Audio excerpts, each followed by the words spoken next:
خانہ کعبہ کو کون کب اور کیسے تباہ کرے گا؟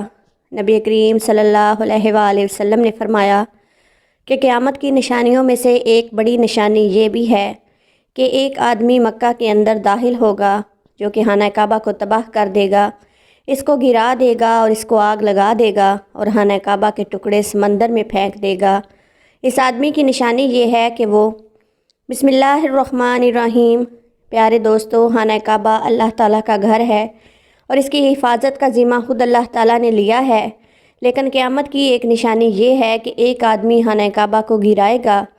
پیارے دوستو، اس واقعے کی تفصیلات سے پہلے آپ کو بتاتے چلے کہ جب یمن کے بادشاہ ابرہہ نے خانہ کعبہ کو گرانے کی کوشش کی تھی تو اس کا کیا انجام ہوا تھا۔ نبی کریم صلی اللہ علیہ وآلہ وسلم کی ولادت سے صرف 25 روز پہلے یمن کا بادشاہ ابرہہ ہاتھیوں کی فوج لے کر خانہ کعبہ کو گرانے کے لیے مکہ پر حملہ آور ہوا تھا۔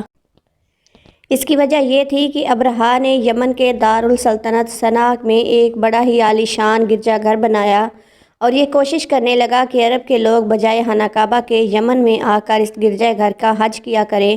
جب مکہ والوں کو اس بات کا علم ہوا تو قبیلہ کنانہ کا ایک آدمی طیش میں آ کر یمن گیا اور وہاں کے گرجا گھر میں پہانہ کر کے اس کو نجاست سے شرابور کر دیا۔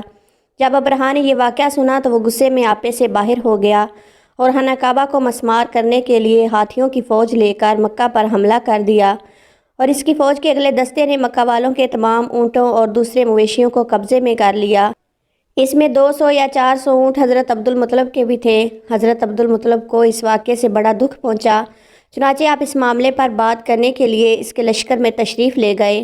جب ابرہہ کو اس کا علم ہوا کہ قریش کا سردار اس سے ملاقات کرنے کے لیے آیا ہے تو اس نے آپ کو اپنے خیمے میں بلا لیا، اور جب حضرت عبدالمطلب کو دیکھا کہ ایک طویل قامت، روبدار اور بہت ہی خوبصورت آدمی ہیں جن کی پیشانی پر نور نبوت چمک رہا ہے، تو صورت دیکھتے ہی ابرہہ متاثر ہو گیا اور تخت شاہی سے اتر کر آپ کی خاطر مدارت کے لیے کھڑا ہو گیا اور اپنے برابر بٹھا کر پوچھنے لگا کہ کہیے سردار قریش، یہاں آپ کی تشریف آوری کا کیا مقصد ہے؟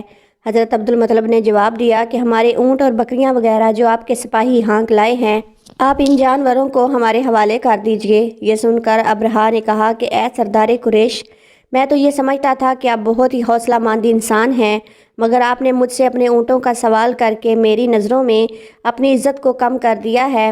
مویشیوں کی حقیقت ہی کیا ہے؟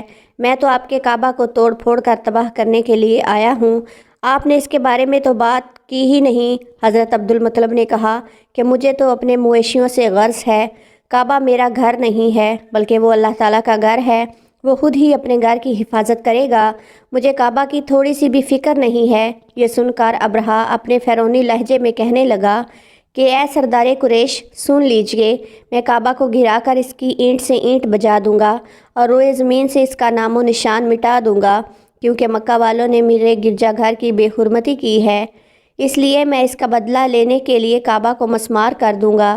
حضرت عبدالمطلب نے فرمایا کہ پھر تم جانو اور خدا جانے میں آپ سے سفارش کرنے والا کون ہوتا ہوں۔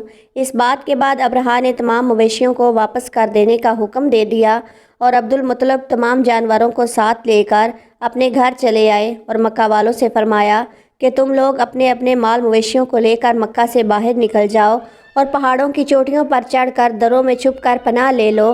مکہ والوں سے یہ کہہ کر اور خود اپنے خاندان کے چند مردوں کو ساتھ لے کر خانہ کعبہ میں گئے اور دروازے کا حلقہ پکڑ کر بڑی بے قراری اور گریہ زاری کے ساتھ بارگاہ الہی میں اس طرح دعا مانگنے لگے کہ اے اللہ، بے شک ہر بندہ اپنے اپنے گھر کی حفاظت کرتا ہے، لہٰذا تو بھی اپنے گھر کی حفاظت فرما اور صلیب والوں اور صلیب کی پوجا کرنے والوں یعنی کہ عیسائیوں کے مقابلے میں اپنی پیروی کرنے والوں کی مدد فرما۔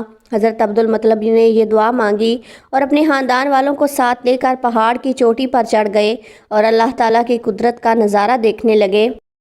ابرہہ جب صبح کو کعبہ مسمار کرنے کے لیے اپنے لشکر جرار اور ہاتھیوں کی فوج کے ساتھ آگے بڑھا اور مقام مغمس میں پہنچا تو خود اس کا ہاتھی، جس کا نام محمود تھا، اچانک بیٹھ گیا۔ اس نے اپنے ہاتھی کو بہت مارا اور بار بار للکارا مگر ہاتھی نہ اٹھا۔ اسی حال میں اللہ تعالیٰ کا قہر ابابیلوں کی صورت میں ظاہر ہوا اور ننھے ننھے پرندے جھنڈ کے جھنڈ جن کی چونچ اور پنجوں میں 3 3 کنکریاں تھیں، سمندر کی جانب سے خانہ کعبہ کی جانب آنے لگے۔ ابابیلوں کے ان لشکروں نے ابرہا کی فوجوں پر اس زور و شور سے پتھروں کی بارش شروع کر دی کہ دیکھتے ہی دیکھتے ابرہا کے لشکر اور اس کے ساتھیوں کے چیتھڑے اڑ گئے۔ ابابیلوں کی سنگ باری اللہ تعالیٰ کے قہر و غضب کی ایسی مار تھی کہ جب کوئی کنکری کسی ہاتھی اور اس کے اوپر سوار کے سر پر پڑتی تھی تو وہ اس آدمی کے جسم کو چھیدتی ہوئی ہاتھی کے جسم سے پار ہو جاتی تھی۔ ابرہا کی فوج کا ایک بھی بندہ، ایک بھی آدمی زندہ نہ بچا، اور سب کے سب ابرہا اور اس کے ہاتھیوں سمیت اس طرح ہلاک و برباد ہو گئے کہ ان کے جسموں کی بوٹیاں ٹکڑے ٹکڑے ہو کر زمین پر بکھر گئیں۔ چنانچہ قرآن پاک کی سورہ فیل میں خداوند باری تعالیٰ نے اس واقعے کا ذکر کرتے ہوئے ارشاد فرمایا، یعنی اے محبوب، کیا آپ نے نہ دیکھا کہ آپ کے رب نے ان ہاتھی والوں کا کیا حال کر ڈالا؟ کیا ان کے داؤں کو تباہی میں نہ ڈالا اور ان پر پرندوں کی ٹولیاں بھیجیں تاکہ انہیں کنکر کے پتھروں سے ماریں تو انہیں چبائے ہوئے بھس جیسا بنا ڈالا۔ جب ابرہا اور اس کے لشکروں کا یہ انجام ہوا تو حضرت عبدالمطلب پہاڑ سے نیچے اترے اور اللہ تعالیٰ کا شکر ادا کیا۔ ان کی اس کرامت کا دور دور تک چرچا ہو گیا اور تمام اہل عرب ان کو ایک خدا رسیدہ بزرگ کی حیثیت سے قابل احترام سمجھنے لگے۔ پیارے دوستو، اب آپ کو اس واقعے کے بارے میں بتاتے ہیں جو قیامت کے قریب پیش آئے گا اور جس کے بارے میں نبی کریم صلی اللہ علیہ وآلہ وسلم نے فرمایا تھا۔ اللہ تعالیٰ کا نبی کریم صلی اللہ علیہ وآلہ وسلم پر خاص کرم یہ ہے کہ نبی کریم صلی اللہ علیہ وآلہ وسلم کو اللہ تعالیٰ نے تمام علوم عطا فرمائے جن کا تصور ہمارا انسانی ذہن کبھی نہیں کر سکتا۔ جو بات ہمارے نبی پاک صلی اللہ علیہ وآلہ وسلم نے فرما دی وہ پوری ہو کر رہے گی۔ اللہ تعالیٰ کا ارشاد ہے، اور وہ کوئی بات اپنی خواہش سے نہیں کرتے، وہ تو نہیں مگر وہی جو انہیں کہی جاتی ہے۔ اللہ تعالیٰ کے علم کے سمندر کے مقابلے میں نبی کریم صلی اللہ علیہ وآلہ وسلم کا علم ایک قطرہ ہے، مگر آپ صلی اللہ علیہ وآلہ وسلم کا یہ قطرہ تمام مخلوق کے لیے ایک سمندر کے برابر ہے۔ یہ بات سچ ہے کہ ہم نبی کریم صلی اللہ علیہ وآلہ وسلم کے علم کے بارے میں اندازہ نہیں لگا سکتے۔